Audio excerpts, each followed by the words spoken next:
तमाम नाजरीन को मेरी जानिब से अस्सलाम वालेकुम। उम्मीद करता हूँ कि आप सब खैरियत से होंगे।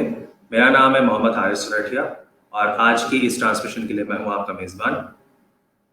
और इसके अलावा हमारे साथ मौजूद है। शाज़िब खान। जी हारिस भाई, बहुत शुक्रिया।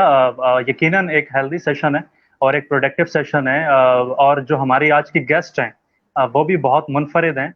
यकीनन जो हमारा सेगमेंट है उसके हिसाब से आपने जो गेस्ट को लाइन अप किया है, यकीनन वो मुनफरिद अंदाज से अपनी गुफ्तगू से आज जो हमारे देखने वाले हैं, हमारे व्यूवर्स हैं, उनको उनके सवालात भी शामिल करेंगे, उनके जवाबात भी देंगी और अपने एक्सपीरियंसेस भी शामिल करेंगी।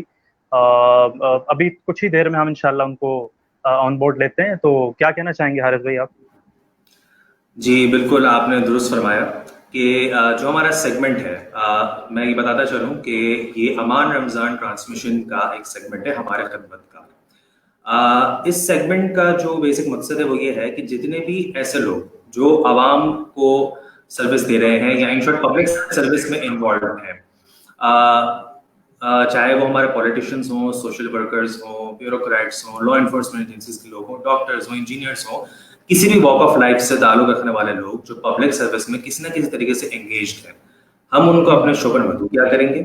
उनसे उनकी पर्सनल और प्रोफेशनल एक्सपीरियंसेस के बारे में जानेंगे, उनसे कुछ सीखेंगे, मोटिवेशन लेंगे और हमारी आवाम जो हमारे नाजरीन है जो हमें देख रहे हैं, उनके लिए भी हम जो है वो उनके एक्सपीरियंस तक पहुंचाएंगे ताकि वो उनसे कुछ सीख सके और जान सकें और इस तरीके से हम अपने खिदमतगारों को खराज तहसीन भी पेश कर सकें। तो आज की जो हमारी खिदमतगार हैं वो हैं एक डॉक्टर, एक सोशल वर्कर, एक खातून है।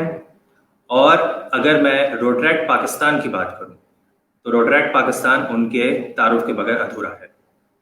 आज हमारे दरमियान मौजूद हैं डॉक्टर अनम अकरम। अस्सलाम वालेकुम डॉक्टर अनम अकरम। हेलो।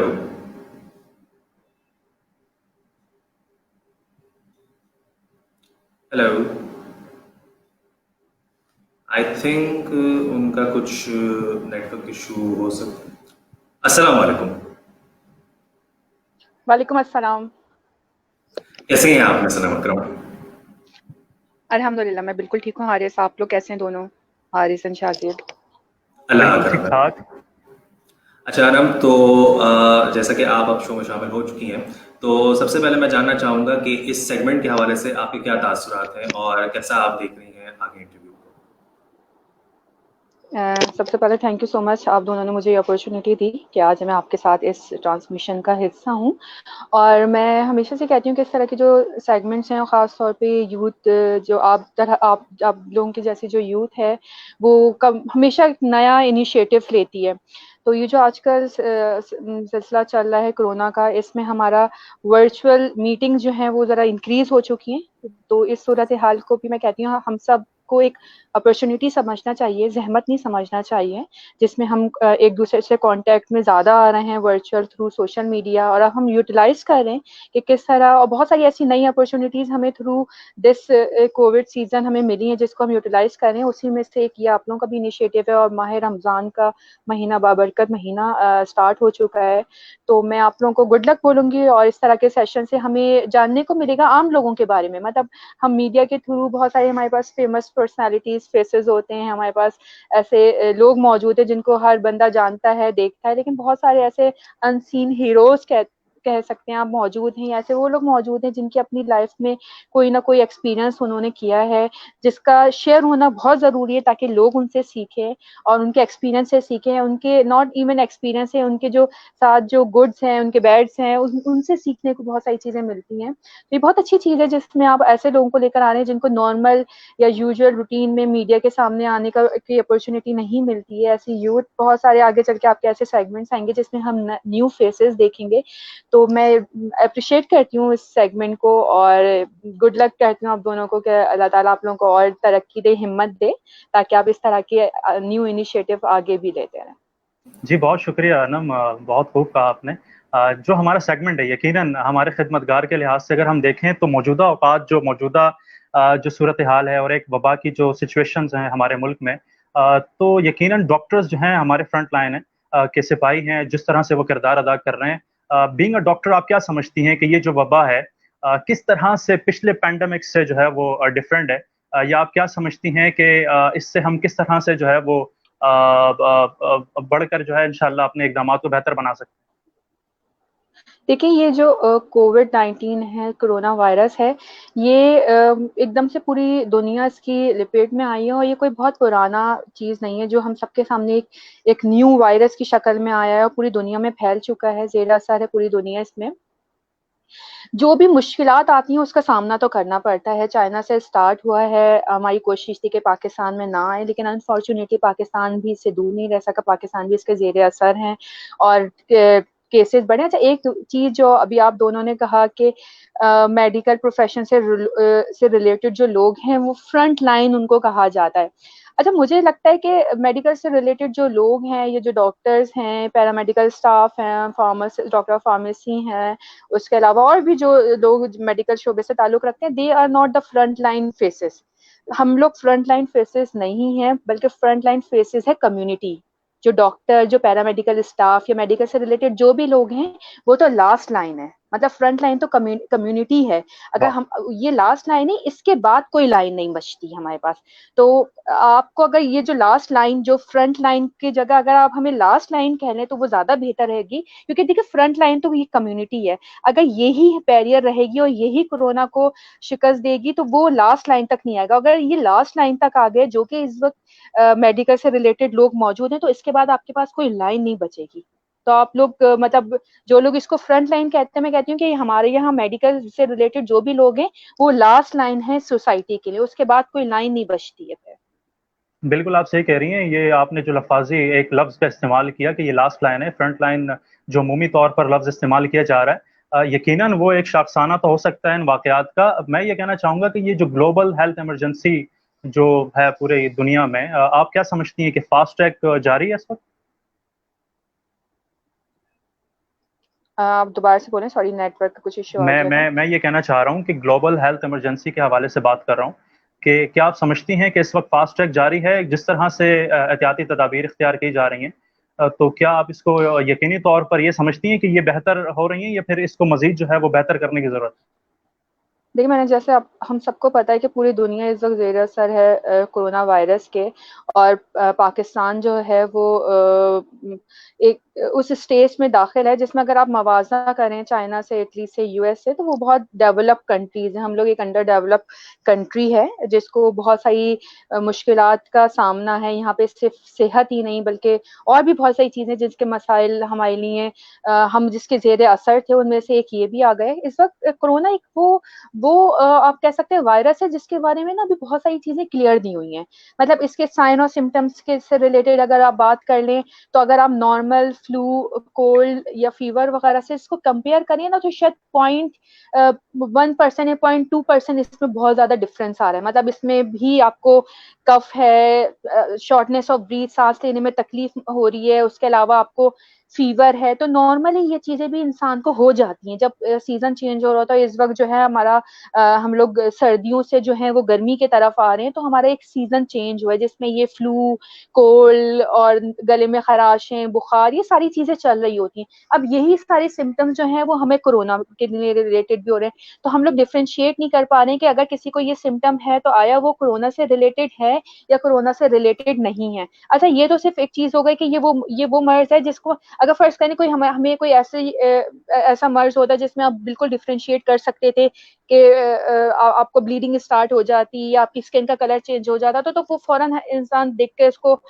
कॉन्शियस हो जाता कि ये हम लोग इसमें मुब्तला हो रहे हैं। लेकिन फिर कोरोना के साइन और सिम्पटम्स डिफरेंट, जो नॉर्मल फ्लू, फीवर है, उससे बहुत ज़्यादा मिलते-जुलते हैं। तो हम इसको डिफरेंशिएट नहीं कर पा रहे।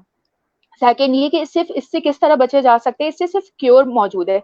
अच्छा, एक और चीज़ ये कि ज़रूरी नहीं है कि ये कोरोना किसी एक को बंदे को हो, मुझे हो या अल्लाह ना करे किसी को भी हो, तो वो उसमें वो इतना एक्टिव हो कि उससे हमें मैक्सिमम ये जो क्रिटिकल कंडीशन है उस तक हम लोग पहुँच सकें। बहुत सारे ऐसे लोग हैं जिनको कोरोना का वायरस होके ख़त्म भी हो चुका होगा, उनको पता भी नहीं होगा। लेकिन इस वक़्त सबसे ज़्यादा खतरनाक एक चीज़ है कि हमें नहीं पता कि हम में से कौन इस वक़्त कैरियर है, कोरोना कैरियर है। मतलब ये कि इस वक्त जो हुकूमत की तरफ से, जो डॉक्टर्स की तरफ से, जो हॉस्पिटल्स की तरफ से आपको इंफॉर्मेशन दी जा रही है, आपको साइन और सिम्टम्स दी जा रही है, आपको खासतौर पे जो प्रिकॉशंस दी जा रही हैं, हम सिर्फ उसको फॉलो करके इससे सेफ रह सकते हैं, जिसमें बहुत मामूली सी चीजें, अगर हम इन सारी चीजों को हटा के एक वो कहते हैं ना कि हम इसको इतना हवा ना बनाएं, आपको सोशल डिस्टेंसिंग मेंटेन रखनी है। अगर आप थोड़ा सा अपने आप को इस चीज पे फोकस करेंगे कि लोगों से गैर जरूरी मिलना बंद करें, लोगों के घर मतलब नॉर्मल रूटीन से हट के बाहर जाने को अवॉइड करें, आपके घर लोगों का आना, थोड़ा सा इस चीज को पे कंट्रोल रखें। अगर आपको जरूरत के तहत बाहर जाना पड़ भी रहा है तो आप मास्क का इस्तेमाल करें, ताकि आप भी अपने आप को सिक्योर कर सकें और सामने वाले बंदे को भी। तो देखें, अगर आप कहीं जा रहे हैं, आपको नहीं पता, अगर आप एक किसी बंदे से भी मिल रहे हैं तो जरूर आपको नहीं पता कि वो शायद कोरोना कैरियर हो सकता है उसको। अच्छा, इसमें एक जो सबसे तशवीशनाक बात ये है कि अगर किसी को कोरोना का वायरस उसमें मौजूद है तो जरूरी नहीं है उसको ये साइन और सिम्टम्स भी हो, इवन उसको जरूरी नहीं है कि उसका गला खराब हो, उसको शॉर्टनेस ऑफ ब्रीथ हो या उसको बुखार हो, ये भी जरूरी नहीं है, और वो कोविड पॉजिटिव हो सकता है। अगर ऐसे किसी बंदे से हमारी मुलाकात हो जाए और हम में वो कोरोना के वायरस आ जाए तो हो सकता है वो सिम्टम्स हम में ज्यादा असरअंदाज हो सके बानिस्बत उस बंदे में जिसमें वो मौजूद थे पहले से। अगर इसकी तशखीस या इससे रिलेटेड जो चीजें पूछी जाती हैं, जिससे हमें पता चलता है कि आइदर पेशेंट को जो है वो कोरोना है या नहीं, तो उसके अलावा और भी कुछ जरूरी सवालात है, उससे हमें पता चलता है कि जो पेशेंट है उसमें ये कोरोना का वायरस मौजूद है, जिसमें अगर उसको बुखार भी है, उसका गला खराब है, उसको शॉर्टनेस ऑफ ब्रीथ है, चलने फिरने में मसला हो रहा है, उसके अलावा अगर उसकी कोई ट्रैवलिंग हिस्ट्री रह चुकी है। बिकॉज पहले अगर जब शुरू के डेज में जब ये पाकिस्तान में आया था, हमारा फर्स्ट केस पाकिस्तान में रिपोर्ट हुआ था हलबन फेब का महीना था, तो उसमें ये लोग ट्रैवलिंग के थ्रू वायरस पाकिस्तान में आ रहा था या कराची तक पहुंचा था। लेकिन अब जो केसेस देख रहे हैं वो लोकल ट्रांसमिटेड केसेस बढ़ रहे हैं। लोकल और आने ट्रांसमिटेड वाला केस महीना का इससे भी मतलब ये ज्यादा होता है, अहम है, मई का महीना जो है अब जो ये चल रहा है। बिल्कुल सही कह रहे हैं आप। अच्छा, लोकल ट्रांसमिटेड केसेस का मतलब ये है कि अब एक दूसरे से लोगों को लगना शुरू हो गया। अगर एक बंदा आ रहा है ट्रैवल करके, उसके घर में 8 लोग हैं, तो उसको सारे 8 लोगों ने ट्रैवल नहीं किया है, उस एक बंदे ने ट्रैवल किया, उसके थ्रू 8 लोगों को लगा है। तो हो सकता है वो कोरोना जो है वो इतना पॉजिटिव उसमें या इतना एग्रेसिव उसमें नहीं था जो ट्रैवल कर कर आया, लेकिन उसके घर में जो लोग मौजूद हैं, खासतौर पे एडल्टी जो अबव 60 हैं, उनके लिए ज्यादा खतरनाक है। तो हो सकता है अगर उनमें वो ट्रांसफर हो जाए तो वो ज्यादा एग्रेसिव उसका फेस हो। तो अब हमारे यहाँ लोकल ट्रांसमिटेड केसेस जो है कोरोना के वो बड़े बनिस्बत ट्रैवल के। तो जब भी हम इसकी तशखीस की तरफ जाते हैं, इससे टेस्ट से रिलेटेड, उससे पहले ये सारी चीजें कंफर्म की जाती हैं कि उसकी ट्रैवलिंग हुई है या वो इन गुज़िश्ता 14 दिनों में किसी ऐसे बंदे से मिला हो जिसकी मुल्क से बाहर या शहर से बाहर कोई ट्रैवलिंग रह चुकी हो, या वो किसी लार्ज गैदरिंग का हिस्सा रह चुका हो। तो ये सारे सवालात होते हैं, उसके बाद जो है वो कोरोना का टेस्ट किया जाता है, जिसके बाद पता चलता है कि वो नेगेटिव है या वो पॉजिटिव है। जी बिल्कुल डॉक्टर अनम, आपने काफ़ी सराहसल गुफ्तगू इस वक्त की और काफ़ी प्रिसाइसली जो है वो आपने कोविड-19 के सिम्टम्स और क्या उसके जो असरात हैं, किस तरीके से उसकी म्यूटेशन हो रही है, हमें क्या प्रिकॉशंस अपनाने चाहिए, उस सब के बारे में आपने यकीनन बहुत ज़बरदस्त अंदाज में हमें आगाह किया। कुछ कमेंट्स हैं जो मैं ऐड करना चाहूँगा। सिकंदर शेरवानी साहब हमारे साथ मौजूद हैं, वो कहते हैं ग्रेट। इसके अलावा वो ये भी कहते हैं कि doctor Anam is a good friend. Thank you very much Sikandar sherwani साहब ज्वाइन करने के लिए। इसके अलावा सिकंदर शेरवानी साहब शाहजेब की भी तारीफ कर रहे हैं, यकीनन वो तारीफ काबिल भी हैं। सलमान शब्बीर साहब कहते हैं informative session, thank you very much. Rahul Kumar Maheshwari कहते हैं Haris bro good and very active man, बहुत शुक्रिया आपका। मुंतजिर बल्तिस्तानी कहते हैं सलाम वालेकुम सलाम, क्या सवाल कर सकते हैं? जी बिल्कुल, आप सब सवाल कर सकते हैं। इस वक्त जितने भी नाज़रीन हमें देख रहे हैं उनके लिए ये सेशन अरेंज किया गया है, तो सवालात की भी फोरम ओपन है, आप लोग कमेंट्स में सवालात कर सकते हैं, हम इनको 1 बाय 1 इंशाल्लाह ऐड करते जाएंगे।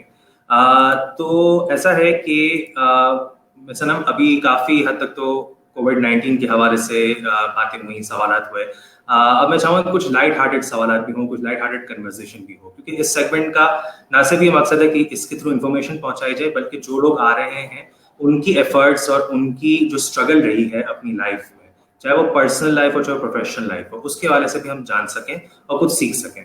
तो पेशे के लिहाज से आप डॉक्टर हैं, डॉक्टर बनने की क्या मोटिवेशन थी आपकी, या क्या ऐसी आपके अंदर एक पैशन था, या आपने कभी सोचा था कि आप डॉक्टर बनेंगी? तो क्या इसके पीछे आपकी जर्नी रही, क्या स्ट्रगल रही, इसके बारे में हमें थोड़ा आप हमसे शेयर अच्छा, करें। बहुत सारे लोग हैं। Thank you so much Haris. और सिकंदर साहब का भी मैसेज आप और भी लोगों का पढ़ रहे थे, तो वो सिकंदर साहब का भी नाम जब भी किसी को भी ज़रूरत, खास तौर पे यूथ को ज़रूरत हुई है, वो हमेशा आगे आगे रहे। उनकी इन्फॉर्मेशन, उनकी नॉलेज से हमेशा सबने फ़ायदा उठाया है और इंशाल्लाह आगे भी उठाते रहेंगे। Thank you so much. अच्छा, अभी भी बहुत सारे लोगों को जब पता चलता है कि मैं मेडिकल बैकग्राउंड से ताल्लुक़ रखती हूँ, तो लोगों को यकीन नहीं आता। मतलब मेरी दूसरी एक्टिविटीज़ वगैरह देख के किसी को ये नहीं लगता कि मैं मेडिकल से, तो बहुत अभी जब आपने मुझे बताया था कि इस तरह का एक सेशन होने वाला है और मैंने चीज़ें शेयर करी थी, तो वो बहुत सारे लोगों ने कहा था कि आपका ताल्लुक मेडिकल से है, तो हमें तो नहीं लगता था। तो ऐसी ये बात सही है बिल्कुल। देखिए, पैशन मेरा हमेशा से नेटवर्किंग की तरफ रहा है। मेरा हमेशा से पैशन जो है वो लोगों से नेटवर्किंग रहा है, मार्केटिंग की तरफ रही है। लेकिन मेडिकल में आने का प्योरली मैं हमेशा ये कहती हूँ कि सारा क्रेडिट जो है वो मेरे बाबा को जाता है। उनको बहुत शौक था कि उनकी बेटियां जो हैं वो मेडिकल बैकग्राउंड से उनका ताल्लुक, उनके नाम के आगे डॉक्टर लगे। तो अब आप देखें, मतलब अगर आप अपने माँ बाप की ये ख्वाहिश पूरी मतलब आप अपने माँ बाप की ख्वाहिश को, खास तौर पे जो पढ़ाई से रिलेटेड उनकी ख्वाहिश होती है, वो पूरी करके आप अपनी ख्वाहिशात भी पूरी कर सकते हैं। जरूरी नहीं है, मैं हमेशा ये कहती हूँ कि अगर आपके पास मेडिकल की डिग्री है, आपके पास इंजीनियरिंग की डिग्री है, आपके पास बीकॉम की डिग्री है, आपके पास बीए की डिग्री है, तो ऐसा हरगिज नहीं है कि आप पर्टिकुलरली सिर्फ उस फील्ड के होके रह जाते हैं। आपके पास वो डिग्री आ जाती है, आपके पास वो इन्फॉर्मेशन आ जाती है, आपके पास वो वो हुनर, वो इल्म आ जाता है कि आप दूसरों को जिससे फैसिलिटेट कर सकें, उसके साथ साथ फिर आप अपनी ख्वाहिशात को भी पूरा कर सकें। उसके लिए पूरी जिंदगी रहती है। तो यही चीज थी कि मेरे पास, मैंने जब फोकस करना था और जब मेरा पीक लेवल चल रहा था, तो मैंने बहुत सारी चीजों को नजरअंदाज किया, अपनी सोशल एक्टिविटीज को करा, क्योंकि एक मेडिकल की जो पढ़ाई है वो बड़ी एक टफ रहती है। तो उस वक्त फोकस किया। उसके बाद अल्हम्दुलिल्लाह जो मेरे अपने शौक थे यूथ एक्टिविज्म का, उसके अलावा सोशल वर्क का, वो सारी चीजें मैंने पूरी की। मैंने अल्हम्दुलिल्लाह मुझे लगता है मेरी जिंदगी में अब ऐसी कोई ख्वाहिश नहीं रही है कि वो चीजें पूरी ना हो सके। अल्लाह का बहुत एहसान है, मालिक का बहुत करम है, उसने हमेशा हमेशा नवाजा है मुझे। लेकिन इसके बिल्कुल आप पीछे सही कह स्ट्रगल रही भी हैं। रही है, नो डाउट इसके पीछे स्ट्रगल भी रही है, मेहनत भी रही है। जब मेहनत करेंगे, यकीन माने, कहते हैं ना, मेहनत का फल हमेशा मीठा होता है। मेरी जिंदगी में बहुत सारे ऐसे एक्सपीरियंसेस हुए हैं कि जब मेरा मुझे लगता था ये आखिरी पॉइंट, अब इसके बाद मेरी हिम्मत जवाब दे, मैं अब इससे ज्यादा नहीं कर सकती लड़की होने के नाते। मैं पढ़ भी रही थी। अच्छा, मेरे पेरेंट्स ने पढ़ाई के साथ साथ मुझ में एक और चीज भी मोटिवेट की थी, एजुकेट की थी। वो थी कि इंसान को सेल्फ मेड कैसा होना चाहिए। जरूरी नहीं है सेल्फ मेड सिर्फ और सिर्फ एक लड़का ही हो सकता है, सेल्फ मेड एक लड़की भी हो सकती है। तो बिल्कुल। मेरी जो स्ट्रगलिंग रही है और वर्क का पैशन रहा है, वो यूनिवर्सिटी डेज से रहा है। जब मैं फाइनल ईयर में ही थी, तभी मुझे अपॉर्चुनिटी मिली थी। और मुझे स्टिल याद है कि मैं बड़ी खुश थी कि मैं फाइनल ईयर 5th ईयर में थी और मुझे डॉक्टर ईसा लेबोरेटरी की तरफ से एक ऑफर थी, जिसमें मैंने उनको as a customer service manager join किया था। तो वो एक चार्म होता है जब आप पढ़ भी रहे होते हैं और आपकी जॉब भी स्टार्ट हो जाती है। लेकिन वो जो टाइम ड्यूरेशन था ना, तो वो उसमें मैंने बहुत सीखा। मैं मतलब पढ़ने से पहले आपको मार्केट का पता चल रहा था, और सिर्फ आपको जब आप प्रैक्टिकल लाइफ में आते हैं ना, पढ़ाई से हट के, तो चीजें बहुत डिफरेंट होती हैं। मतलब हमने जो चीज पढ़ी थी ना, उसका इम्प्लीमेंट बहुत कम होता है। अब मुझे ये लगता है पर्सनली, मैं किसी और पे इस वक्त नहीं कोट कर रही हूँ, कि 1% शायद पढ़ाई का असर जो है वो आपकी प्रैक्टिकल लाइफ में, तो प्रैक्टिकल लाइफ में चीजें बहुत डिफरेंट होती है। कस्टमर डीलिंग, आप मार्केटिंग से रिलेटेड पढ़ रहे हो, आप सेल्स से रिलेटेड पढ़ रहे हैं, आप क्लिनिकल सर्विसेज से रिलेटेड पढ़ रहे हैं, आप फार्माकोलॉजी पढ़ रहे हैं, आप एनाटमी पढ़ रहे हैं, आप माइक्रोबायोलॉजी पढ़ रहे हैं। रियल लाइफ में आके ना चीजें बहुत डिफरेंट होती हैं। वो जो प्रैक्टिकल लाइफ होती है ना, इंसान उस प्रैक्टिकल लाइफ से सीखता है। ये जो यूनिवर्सिटी की लाइफ होती है, ये गोल्डन लाइफ गुजरती है। आप इसमें ना जितना फन, जितना ग्रो कर सकते हैं, जितनी नेटवर्किंग जितना एंजॉय कर सकते हैं, एक दफा आपकी यूनिवर्सिटी की लाइफ खत्म होती है और आपकी प्रैक्टिकल, और ये जो प्रैक्टिकल लाइफ शुरू होती है ना, ये शायद मरते दम तक चलती रहती है, फिर ये पीछा नहीं छोड़ती हमारा। तो जो यूनिवर्सिटी वाले हैं वो कोशिश करें कि जितना इस लाइफ को एंजॉय कर सकें वो एंजॉय करें। देखिए, प्रैक्टिकल लाइफ यूनिवर्सिटी लाइफ से शुरू करने की अच्छी बात है, लेकिन उस चक्कर में वो जो आपका गोल्डन पीरियड है ना, आप उसको मिस ना करें। उस गोल्डन पीरियड को बिल्कुल भी मिस नहीं करें, क्योंकि वो लम्हात, वो दिन ना वापस कभी आते नहीं है। बिल्कुल, मैं तो इस बात से 100% एग्री करूंगा, क्योंकि बिल्कुल। 2019 का जो एंड है वो मेरी भी यूनिवर्सिटी का एंड था, और अब मैं खुद भी प्रोफेशनल हूँ, मैं प्रोफेशनल अप्रेंटिस कर चुका हूँ, तो मैं तो ज़्यादा इस चीज़ को समझ सकता हूँ। तो जैसा कि आपने अभी जो सारी बात की, इसमें से मैं 2 सवाल मजीद मेरे दिमाग में आए हैं जो मैं आपसे करना चाहूँगा। पहला सवाल ये कि जैसा कि आपने बताया कि प्रैक्टिकल लाइफ में और जो यूनिवर्सिटी में पढ़ाया जाता है उसमें बहुत डिफरेंस है, तो कहाँ पे हमें रिफॉर्मेशन की ज़रूरत है? क्योंकि आप मेडिकल फील्ड से एसोसिएटेड रही हैं, मतलब हैं, और आपने पढ़ा है, आपने चीज़ों को नोटिस किया, और तकरीबन हर फील्ड का ही ये एक मैटर है कि जो पढ़ाया जाता है उसका इम्प्लीमेंटेशन प्रैक्टिकल लाइफ में कम होता है या प्रोफेशनल लाइफ में। तो कहाँ पे ज़रूरत है कि यूनिवर्सिटीज़ जो है वो स्टूडेंट्स को इस तरीके से तैयार करें कि वो उनको थ्योरेटिकल नॉलेज तो हो अपने सब्जेक्ट की और बहुत अच्छी हो, लेकिन प्रैक्टिकल उन्हें पता हो कि प्रैक्टिकली उसकी इम्प्लीमेंटेशन कहाँ है, या प्रैक्टिकल लाइफ में उन्हें या प्रोफेशनल लाइफ में जाके क्या चैलेंजेस आ सकते हैं, तो किस तरीके से स्टूडेंट्स को ट्रेन किया जा सकता है, किस तरीके से जो है वो यूनिवर्सिटीज अपना करिकुलम रिवाइज कर सकती हैं, इसके बारे में आपका कोई ओपिनियन हो तो आप जरूर पेश करें। ओके अच्छा हारिस, 100% ये चीज़ पॉसिबल है नहीं, और मैं भी समझती हूँ कि इस चीज़ को पॉसिबल कर भी नहीं सकते। कहते हैं ना, इंसान एक्सपीरियंस के साथ बहुत कुछ सीखता है। तो हो सकता है अभी बहुत सारी चीज़ें आप कर रहे हैं, ये लाइव ट्रांसमिशन कर रहे हैं, कल आप अपना एक अच्छा चैनल लेके और उसमें स्टूडियो में सारी चीज़ें चल रही हो, तो इंसान का एक ये जो लर्निंग पीरियड होता है ना, आप इस लर्निंग पीरियड को मिस करके, जंप करके प्रैक्टिकल लाइफ में आ नहीं सकते। अगर एक पेशेंट है, उसके सिम्टम्स हम कोरोना से रिलेटेड ही कर लें, कि अगर हम लोग बुक्स में लिखा है, उसके साइन और सिम्टम्स में लिखा है कि जो कोरोना के सिम्टम्स हैं उसमें बुखार है, गले में दर्द है, सांस लेने में दुश्वारी है, ड्राई कफ है, तो अगर वो प्रैक्टिकल लाइफ में आपके पास वो पेशेंट आ रहा है, तो और उसके साथ अगर एक नॉर्मल फ्लू का पेशेंट आ रहा है, तो आप उसको, मतलब अगर आपने वो सिम्टम्स कोरोना के पढ़े, इसका मतलब हर फ्लू का पेशेंट तो वो कोरोना का पेशेंट नहीं होगा ना। इसलिए प्रैक्टिकल लाइफ का मतलब होता है पेशेंट को देख के वेरी करते हैं। मतलब अगर उस बुक में ये नहीं लिखा हुआ कि उसका ब्रीदिंग पैटर्न चेंज है कोरोना पेशेंट का या नॉर्मल फ्लू वाले पेशेंट, उसको आप कैसे डिफरेंशिएट करेंगे? उसका डिफरेंशिएट इस तरह करेंगे, जब आपके पास 2 पेशेंट मौजूद होंगे कोरोना के और एक पेशेंट आपके पास नॉर्मल होगा, तो उसके सिम्टम्स में कहीं ना कहीं कुछ डिफरेंस आ रहा होगा। अब ये कहीं ना कहीं ये छोटा सा डिफरेंस या डिफरेंस वेरी करता है पेशेंट टू पेशेंट, ये सारी चीजें बुक्स में लिखना तो पॉसिबल नहीं है ना। ये सारी चीजें आती है प्रैक्टिकली। जब प्रैक्टिकल, अच्छा कंडीशन चेंज होती है, हर चीज की कंडीशन चेंज होती है, सिर्फ मेडिकल से रिलेटेड नहीं कर रही हूँ। अगर आप मशीनरी की भी बात करें, अगर एक मशीन को सही करने का तरीका एक बुक में लिखा है, तो जरूरी नहीं है कि सेम उसी तरीके से वो मशीन सही की जाए। जब आप प्रैक्टिकली आपके सामने वो मशीन सही होती है, जिसमें आप उसका स्विच को चेंज करने के बजाय अगर उसको डायरेक्ट कर देते हैं, तो ये भी तो सही करना हो। ये चीज आपकी बुक में तो नहीं मौजूद थी ना। ये कहा जाता है, ये प्रैक्टिकल लाइफ से आता है कि ऑन स्पॉट या ऑन इन मतलब सिचुएशन को देख के डिसीजन लिए जाए।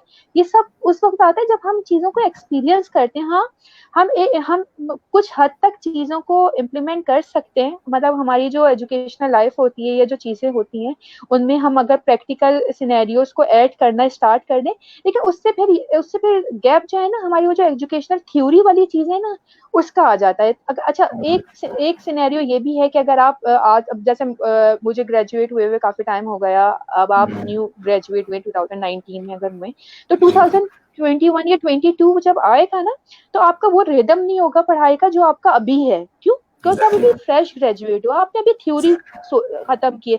तो जब टाइम था, जिस टाइम में था, तो हमने पूरा 4 इयर्स या 5 इयर्स कंटिन्यू थ्योरी वर्क में थे और आपने वो कंप्लीट करी। अगर गैप आएगा आपका, अब आप फिर 6 इयर्स के बाद, 7 इयर्स के बाद, तो वो चीज नहीं हो पाती है, पॉसिबल नहीं हो पाती है। तो थ्योरी वर्क कंप्लीट कर ही इंसान प्रैक्टिकल लाइफ में आता है। हाँ, जब थ्योरी चल रही हो, तो अभी जो जितना अगर फर्ज करें हमारा 30% प्रैक्टिकल वर्क है या 30% हम एक्सप्लोर करवाते हैं अपने स्टूडेंट्स को प्रैक्टिकल लाइफ से, तो हमें चाहिए कि हम हर ईयर में starting from first year till 4th year और फाइनल ईयर जो है प्रैक्टिकल जो प्रैक्टिसेस है ना, उसको कोर्स में इंक्लूड करवाते रहे। इवन दो के मुझे ये लगता है जो हमारी है प्रैक्टिकल्स परफॉर्म होते हैं, उसका भी रियल लाइफ में इम्प्लीमेंटेशन उस लेवल की नहीं होती जिस लेवल की होनी चाहिए। तो हमें कहीं ना कहीं अपने सब्जेक्ट में इस चीज को इंक्लूड, बल्कि जो इस वक्त एजुकेशन डिपार्टमेंट से रिलेटेड लोग सुन रहे हैं, सिकंदर साहब इस वक्त हमारा शो देख रहे हैं, उनकी फैन फॉलोइंग भी, वो लोग अपने सब्जेक्ट्स में इस प्रैक्टिकल को इम्प्लीमेंट करवाएं, जिसमें वो थ्योरी से हट के जो मेन प्रैक्टिकल लाइफ में चीजें हो रही होती हैं, अच्छा उससे समटाइम स्टूडेंट्स का माइंड डाइवर्ट होता है, मतलब वो फौरन उस चीज को इम्प्लीमेंट करने की कोशिश करते हैं, वो फौरन उस चीज को करने की कोशिश करते हैं, जिसके ना साइड इफेक्ट्स भी आ सकते हैं, बिकॉज उनकी ग्रेप इतनी ज्यादा उस चीज से रिलेटेड या उस सब्जेक्ट से रिलेटेड होती नहीं है। लेकिन ग्रेजुअली आहिस्ता आहिस्ता हमें वीडियोस के थ्रू इम्प्लीमेंट जो प्रैक्टिकल लाइफ में चीजें हो रही होती हैं, वो कोई भी सब्जेक्ट हो, चाहे वो मैथमेटिक्स से रिलेटेड हो जाए, वो बिजनेस से रिलेटेड हो जाए, वो मेडिकल से रिलेटेड हो जाए, लेकिन हर सब्जेक्ट में वीकली बेसिस पे हमें एक दिन ऐसा रखना चाहिए जिसमें हमें प्रैक्टिकल अप्रोच या प्रैक्टिकल या कोई ऐसा प्रोजेक्ट है जो उन बच्चों से करवाना चाहिए, ताकि वो अपनी प्रैक्टिकल लाइफ की तरफ भी आ सकें। हमारे जहन में क्वेश्चंस कब पैदा होते हैं, जब हम प्रैक्टिकल लाइफ में आते हैं। जब तक हम थ्योरी पढ़ते हैं हमारा माइंड इतना क्लियर नहीं होता, हमें जो पढ़ाया जाता है हम वो पढ़ लेते हैं, हम समझते हैं यही चीज मतलब इसके बाद कोई ऐसी खास चीज नहीं जिसको जानने की हमें नीड है। हमें कब तजस्सुस स्टार्ट होते हैं, हमें नॉलेज कब चाहिए होती है, जब हम प्रैक्टिकल चीज में आते हैं, जब हम कोई चीज कर रहे होते हैं, उसके रिजल्ट 100% नहीं होते हैं और हमने वो बुक में उसी तरह पढ़ी होती है, तब हमें नॉलेज की जरूरत होती है। तो अगर हम इस प्रैक्टिकल लाइफ को आहिस्ता आहिस्ता फर्स्ट ईयर से लेके फाइनल ईयर तक इम्प्लीमेंट, तो स्टूडेंट्स के जहन में ना वो जो क्यूरीज है वो बहुत ज्यादा हद तक जो है रिजॉल्व होना भी शुरू होंगे। उनको बहुत सारे ऐसे क्वेश्चंस हैं जिसके आंसर्स पहले ही मिल जाएंगे, जो कि उनको पढ़ाई के बाद पूछने की जरूरत होती है, उस वक्त हमारे पास टीचर्स मौजूद नहीं होती। और मतलब मैं ये नेगेटिव नहीं कहूंगी, बट हमारे पास जो इस वक्त टीचर्स मौजूद हैं वो भी वो पर्टिकुलर वो टिपिकल टीचर्स मौजूद हैं जिनका सिर्फ और सिर्फ थ्योरी से रिलेटेड एक्सपीरियंस रहा है, जिन्होंने प्रैक्टिकल लाइफ में एक्सपीरियंस किया नहीं है। तो मैं उन टीचर्स को भी अप्रिशिएट, क्योंकि उनकी भी एफर्ट्स सही हैं, एक थ्योरी में ही रही हूँ लेकिन उन्होंने अपनी पूरी जिंदगी गुजारी है। लेकिन अगर इस प्रैक्टिकल अप्रोच को या प्रैक्टिकल लाइफ को वो इम्प्लीमेंट करवाना चाहती हैं बच्चों के या वो जो स्टूडेंट्स हैं, तो उनको जरूरी है वो किसी आउटसाइडर को वो ये प्रोजेक्ट जो है वो अपने हाथ में ना रखें। क्यों? उसके सिर्फ ये है कि उनके पास थ्योरी का एक्सपीरियंस होता है, उनके पास प्रैक्टिकल लाइफ का एक्सपीरियंस नहीं होता। तो मैं उनसे गुजारिश करूंगी कि खासतौर पे अगर इस तरह का कुछ इंशाल्लाह चीजें हमारी, मैं तो हमेशा बहुत पॉजिटिव रहती हूँ, बहुत मोटिवेटेड रहती हूँ कि पाकिस्तान में हर आने वाला दिन एक अच्छा दिन है और चीजें अच्छी होंगी। तो हम चाहे वो कोई भी डिपार्टमेंट हो, चाहे वो हेल्थ का डिपार्टमेंट हो, चाहे वो एजुकेशन का डिपार्टमेंट हो, देखिएगा आप इंशाल्लाह बहुत सारी चीजें चेंज होंगी। तो वो चीजें अगर वो प्रैक्टिकल अप्रोच को रखती हैं, तो वो प्रैक्टिकल अप्रोच किसी प्रैक्टिकल बंदे या बंदी के थ्रू ही स्टूडेंट्स तक कन्वे करवाएं। उस प्रैक्टिकल अप्रोच को या उस प्रैक्टिकल के जो एक पीरियड रखेंगे या वो जो भी प्रोजेक्ट होगा, उसको किसी थ्योरी से रिलेटेड किसी बंदे से ना करवाई जाए, क्योंकि उसका एक्सपीरियंस नहीं होगा। तो यानी कि इन शॉर्ट अगर मैं मतलब अगर हम आपकी बात से जो क्रक्स आपकी बात का है वो यही है कि प्रैक्टिकल साथ साथ वीकली बेसिस पे या मंथली बेसिस पे ऑन साइट स्टूडेंट्स को ले जाया जाए, प्रैक्टिकल इन्फॉर्मेशन भी दी जाए और उन्हें ऐसे एक्सपेरिमेंट करवाया जाए। बिल्कुल ठीक। शाज़िब, आपको बिल्कुल मैं ये पूछना चाह रहा था कि देखें डॉक्टर अनम, बतौर मजमुई आपने बिल्कुल दुरुस्त बात कही और हकीकत पर हम अपनी बातें कही, लेकिन एक साइड ये भी है ना कि बहुत सारे उमूमी तौर पर जो असातिज़ा किराम है वो प्रैक्टिकल लाइफ में होने के बाद ही इस प्रोफेशन की तरफ आते हैं, चूंकि वो जब मास्टर्स और पीएचडी कर रहे होते हैं तो साथ साथ वो किसी प्रैक्टिकल लाइफ में होते हैं। तो क्या आप नहीं समझती कि वो अपने प्रैक्टिकल लाइफ के एक्सपीरियंसेस से स्टूडेंट्स को मोटिवेट कर सकते हैं? देखिए, मैं इस वक्त ना अंडर ग्रेजुएट स्टूडेंट्स की पर्टिकुलरली बात करी जी, जो अपना इंटर के बाद यूनिवर्सिटी लाइफ में आते हैं। तो इंटर के बाद जो यूनिवर्सिटी लाइफ में आते हैं और उनको जो टीचर्स मिलती हैं वो ज़्यादातर जो है वो थ्योरी से रिलेटेड ही टीचर्स मिलती हैं। मतलब अगर उनको कोई लेक्चरर मिलेगी या जो भी होगा, तो उसकी जो स्पेसिफिकेशन या उसकी जो होल्ड होगा वो थ्योरी से रिलेटेड ही होगा। वो उन्होंने एमफिल किया होगा, पीएचडी किया होगा। मैं इस वक्त बात कर रही हूँ कि मैं एक बिल्कुल और सब्जेक्ट की बात करती हूँ। हम सप्लाई चेन के एक सब्जेक्ट है सप्लाई चेन। अगर हम लोग सप्लाई चेन की बात कर लें तो हमें जो थ्योरी पढ़ाई जाती है वो किसी सप्लाई चेन के टीचर से पढ़ाई जाती है जिसकी ग्रिप जो है वो सप्लाई चेन पे हो। लेकिन अगर हम प्रैक्टिकल वर्क के लिए, अच्छा ये चीज ऐसा नहीं कि 100% ऐसा हो भी ना रहे, बहुत सारी जगहों पे ऐसी टीचर्स मौजूद हैं जो प्रैक्टिकल जो जॉब से भी जिनका बैकग्राउंड जॉब का भी है, तो वो सप्लाई चेन का जो एक पर्टिकुलर जो टाइम प्रैक्टिकल अप्रोच का है वो किसी ऐसे बंदे से या ऐसी बंदी से डिलीवर करवाया जाए जो इस वक्त फील्ड में as a supply chain person काम कर रही हो। तो उसको पता चले, वो आपको डिफरेंस बताएगा कि प्रैक्टिकल लाइफ में और थ्योरी लाइफ में कितना डिफरेंस होता है। तो हमारे यहाँ ऐसे भी टीचर्स मौजूद हैं, वो हमारे लिए वो स्टूडेंट स्टूडेंट्स के लिए बेनिफिशियल है कि जिनकी प्रैक्टिकल लाइफ भी चल रही है प्लस वो एकेडमिक्स की तरफ भी है, लेकिन इसकी परसेंटेज जो है वो कम है। ज्यादातर जो टीचर्स हैं वो एकेडमिक्स से ही रिलेटेड हैं और जो प्रैक्टिकल हैं वो फिर उस लेवल पे आती है जिस लेवल पे हम लोग MBA मास्टर्स जिसमें वीकेंड क्लासेस होती हैं। लेकिन इस वक्त ना बच्चों को नीड नहीं होती क्योंकि वो खुद ग्राउंड पे आ चुके होते हैं। नीड जो इस वक्त नॉलेज की होती है, जो क्वेश्चंस आपके दिमाग में आते हैं, वो टाइम है जो फर्स्ट ईयर से लेकर फाइनल ईयर तक होता है, जिसपे उनको ना एक्सपोजर चाहिए होता है फील्ड का। एग्जैक्टली बिल्कुल मैं आपकी बात से एग्री करता हूँ। अच्छा, कुछ कमेंट्स है जो मैं ऐड करना चाहूंगा। साइमा एच बंगश कह रही हैं good, thank you very much. अच्छा, मुंतजिर बल्तिस्तानी साहब ने एक बड़ा डिटेल सवाल किया है। ओके, बेसिकली उनका सवाल ये है कि इस वक्त जो कोरोना से अफेक्टेड पेशेंट्स हैं उनकी तादाद कितनी है, और इसके अलावा जो थोड़ा बहुत हम देख रहे हैं कि हॉस्पिटल्स में मिसमैनेजमेंट हो रही है और डॉक्टर्स भी इस चीज़ को कैच कर रहे हैं, जो कि मेरे ख्याल से डॉक्टर कम्युनिटी का इस वक्त एक बहुत बड़ा इशू भी है। तो उसको आप किस तरीके से देखती हैं और किस तरीके से उस सिचुएशन को या इस इशू को हैंडल किया जा रहा है, किया जाना चाहिए, इस बारे में थोड़ा सा आप हमें आगाह कीजिए डॉक्टर अनम, क्योंकि ये मैं समझता हूँ कि डॉक्टर्स जांच हथेली पे रख के जो है वो घूम रहे हैं इस वक्त। So we should like work, governments और जितने भी सोशल वर्कर्स हैं उन्हें मेरे ख्याल से काम करना चाहिए कि उनकी जान बचाई जाए ताकि वो फिर लोगों की जान बचा सकें। तो इस बारे में आप प्लीज अपना कमेंट कीजिए। अच्छा, मैं पहले क्वेश्चन को एड्रेस करूंगी जिसमें उन्होंने नंबर पूछा है। इस वक्त मैं क्या कोई भी आपको टोटल नंबर या कंफर्म नंबर बिल्कुल भी नहीं बता सकता। उसका रीजन ये कि बहुत सारे ऐसे लोग भी मौजूद हैं जिनमें कोविड पॉजिटिव है, जिन्होंने टेस्ट ही नहीं करवाए। तो आप उनको कैसे फाइंड आउट करेंगे या उनका नंबर किस तरह बता सकते हैं? हम तो सिर्फ उस वक्त वो नंबर कोट कर रहे हैं जो इस वक्त सारी जो सेहतयाब हो चुके हैं उनका तो एक प्रॉपर है ना फिगर 8,417 गालिबन। कोई जो सेहतयाब हैं उनकी हम बता सकते हैं, जो 5,000 प्लस। हाँ एग्जैक्टली, उनके तो देखिए नहीं बता आप सकता उसका भी देखें, आप उनका भी जो पेशेंट आप बता रहे हैं 5,000 प्लस पेशेंट ने जो इस वक्त सेहतयाब हो चुके हैं, लेकिन वो सेहतयाब हो चुके हैं, सॉरी माइट बी 1,000। देखिए, लेकिन ये नंबर आप वो बता रहे हैं ना जिनके टेस्ट हो चुके हैं, और ये टेस्ट कौन से हैं? ये वो नंबर हैं जो रिपोर्टेड हैं गवर्नमेंट के पास। लेकिन एग्जैक्ट नंबर मैं वही कह रही हूँ कि हम में से अभी ऐसे बहुत सारे लोग मौजूद हैं जिसमें अल्लाह ना करे जिनमें कोरोना पॉजिटिव होगा, लेकिन लोग डर की वजह से भी टेस्ट नहीं करवा रहे हैं। या बहुत सारे ऐसे इलाके हैं जहाँ पे ये इस तरह की अवेयरनेस नहीं है, जहाँ पे लोकल ट्रांसमिटेड केसेस बढ़ चुके हैं। बहुत सारे ऐसे हॉस्पिटल्स हैं जो हाईलाइटेड नहीं है, वहाँ पे केसेस आ रहे हैं जिनके नंबर्स रिपोर्ट नहीं हो रहे हैं। तो इसका मेन एग्जैक्ट नंबर जो है वो कोई भी आपको कोट नहीं कर सकेगा। सेकंड ये कि जो आपने हॉस्पिटल्स का बताया, देखिए हॉस्पिटल्स का सिनेरियो ये है कि यहाँ पे जब भी इस तरह की कोई सिचुएशन आती है तो उसमें अल्हम्दुलिल्लाह हर बंदे की, मैं ये नहीं कहूंगी कि उसमें कोई सिर्फ पॉलिटिक्स का, हर बंदे की कोशिश होती है कि वो इस जो भी सिनेरियो है इससे फ्रंट लाइन पे आके चीजों को फेस कर सकें। हॉस्पिटल्स में भी, हर हॉस्पिटल्स में number of beds, limited number of beds हैं।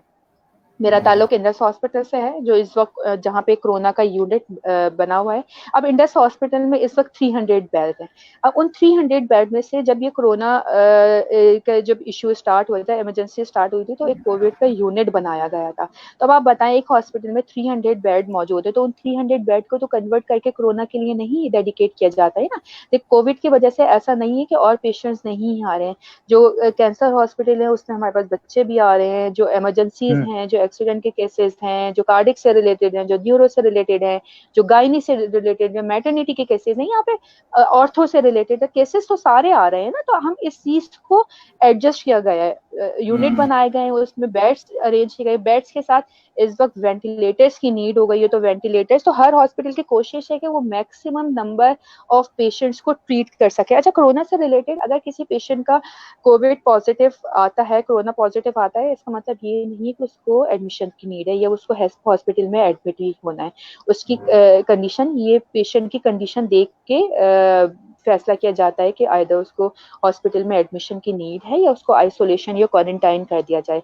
जो पेशेंट स्टेबल होते हैं, totally depend on doctors advice, तो उनको फिर क्वारंटाइन या आइसोलेशन का बता दिया जाता है कि वो अपने घरों में जाके आइसोलेट हो जाएं। गवर्नमेंट के जो डिफरेंट प्लेसेस हैं, हॉस्पिटल्स हैं, और ऐसे पेशेंट जो लाइफ थ्रेटनिंग कंडीशन पे होते हैं, फिर उनको कोशिश की जाती है कि उन मैक्सिमम पेशेंट्स को अकोमोडेट किया जाए। लेकिन फिर मैं कहूँगी कि इसका मतलब ये एक चीज़ बढ़ रही है, हमें नहीं पता। हम आज के मतलब हम कंसीडर करें कि आज की तारीख तक तो हम पेशेंट्स को अकोमोडेट कर रहे हैं या हम पेशेंट को फैसिलिटेट कर रहे हैं, लेकिन हमें आने वाले कल का नहीं पता। अल्लाह ना करे, बार बार डॉक्टर्स, खासतौर पे डॉक्टर अब्दुल बारी खान साहब ने फ्रंट पे आके ऑनलाइन मतलब मैसेजेस कन्वे किए हैं कि अल्लाह ना करे उस कंडीशन से डरें कि जब रोड्स भी हमें मतलब हॉस्पिटल्स भर दें और रोडों तक पेशेंट्स आते हैं, वो कंडीशन नहीं आनी चाहिए। फिर मेरी गुजारिश इस ट्रांसमिशन के थ्रू यही है कि डॉक्टर्स, पैरामेडिकल स्टाफ, नर्सेस, ये मेडिकल से रिलेटेड हर बंदा जो है वो फ्रंट लाइन ऑफिसर नहीं है, फ्रंट लाइन पे हमारी कम्युनिटी मौजूद है, फ्रंट लाइन पे आप लोग मौजूद हैं। आप लोग को चाहिए कि ना आप लोगों को चाहिए कि इस चीज का ख्याल रखें कि उस लेवल एक तक नहीं आए कि जब वो जो एक आखिरी फोर्स है, क्वेश्चन आखिरी लाइन है। बिल्कुल, एक क्वेश्चन तो मैं क्या यहाँ और ऐड डॉक्टर करना अनम, चाहूँगा। जी जी, एक क्वेश्चन मैं यहाँ और ऐड करना चाहूँगा। ये हमारी व्यूअर है फातिमा इस्लाम। इन्होंने बड़ा अच्छा क्वेश्चन किया है कि घर में जो बच्चे हैं या जो गेस्ट आए हुए हैं या कोई मोहल्ले के फ्रेंड आ जाए तो वो छोटे बच्चों को उठाकर जैसे प्यार करना शुरू कर देते हैं या उन्हें जो है वो खिलाना शुरू कर देते हैं। और इस वक्त जो सिचुएशन है उस वक्त हम सभी एक दूसरे से सस्पेक्टेड घूम रहे हैं, एक दूसरे के ऊपर सस्पेक्ट करते हैं कहीं हम हमें नहीं कोरोना पता हाँ के कौन घूम कैरियर रहे है। हैं। तो कौन कैरियर है बिल्कुल, एग्जैक्टली तो इस सिचुएशन में वही वाली बात कि सोशल डिस्टेंसिंग की जाए, ये सारी चीजें की जाए, लेकिन जब बहुत लोग नहीं समझते, कुछ लोग जैसे रिजिड हो जाते हैं, जैसे कि फातिमा इस्लाम साहिबा कह रही है कि लोग रिजिड भी हो जाते हैं, नहीं समझते हैं। तो इस सिचुएशन में क्या किया जाए या किस तरीके से उन्हें समझाया जाए? तो ये एक तरीके से मेरे ख्याल से वो एस्पेक्ट भी आ जाता है इसके अंदर कि लोगों की काउंसलिंग कैसे की जाए। तो इस बारे में आप क्या कमेंट देंगी? देखिए, डॉक्टर लोगों की ज़िद, बहस और अना की वजह से ही ये मामला आज यहाँ तक पहुँचा है। अगर शुरू में ही जिस तरह बताया गया था, हुकूमत ने बहुत कोशिश की, मतलब हम हमेशा नेगेटिव एस्पेक्ट से हुकूमत या गवर्नमेंट को नहीं डिस्कशन कर सकते। बहुत सारी चीज़ें पॉजिटिव भी हैं। जब ये स्टार्ट हुआ था तो गवर्नमेंट की तरफ से बार-बार हाँ बोला जा रहा था कि सोशल डिस्टेंसिंग रखें। लॉकडाउन को इम्प्लीमेंट करने का भी इसी वजह से बोला गया था कि लोग कम से कम सोशलाइज़ हों, कम से कम मिलें। बार-बार बोला जा रहा था कि गैर ज़रूरी बाहर ना निकलें, हैंड वॉश करें, बार-बार सैनिटाइजर का यूज़ करें, मास्क का इस्तेमाल करें। वो इसी वजह से कि आज जो कंडीशन है या आज जो नौइयत है, हम उस तक ना पहुँचे। लेकिन फिर वही चीज़ कि हम लोग इन सारी चीज़ों को बहुत मामूली समझते हैं। हम उस वक़्त तक उस चीज़ को मामूली समझते हैं जब तक वो हम पे ना गुज़रे। जिस दिन अल्लाह ना करे कि अगर हम उसको फेस करें तो हमें उसकी इम्पोर्टेंस, लेकिन अनफॉर्चुनेटली उस वक़्त टाइम गुज़र जाता है, उस वक़्त हम बहुत लेट हो जाते हैं। तो जो खास तौर पे बच्चों से रिलेटेड तो होते ही बहुत मासूम है, उनकी इम्यूनिटी सिस्टम जो है वो बहुत वीक होता है, बहुत सेंसिटिव होते हैं। तो उनको तो नॉर्मल रूटीन में भी अगर आप कोई रिजिड भी है तब भी आप थोड़ा-सा मे बी आपको लोग रूठ हैं, लेकिन आपको इस चीज़ पे स्टैंड लेना चाहिए। आपको उनको बताना चाहिए कि ये छोटा बच्चा है, इसकी सेहत के लिए आप बात करें। आप अपनी सेहत से रिलेटेड या आप दूसरे बंदे की सेहत है नहीं, उस वक़्त बच्चा अफेक्ट हो रहा है। तो कोशिश करें, खास तौर पे ये टाइम चल रहा है जहाँ पे इस वक़्त जो कोरोना से रिलेटेड लॉकडाउन वगैरह चल रहा है, इसमें कोई ऐसा शख्स या कोई आपके घर में आता है जो बच्चों को हाथ लगा रहा है, तो थोड़ा-सा अवॉइड करवाएँ, मना करें, साफ मना करें। सोशल डिस्टेंसिंग आप बोलें।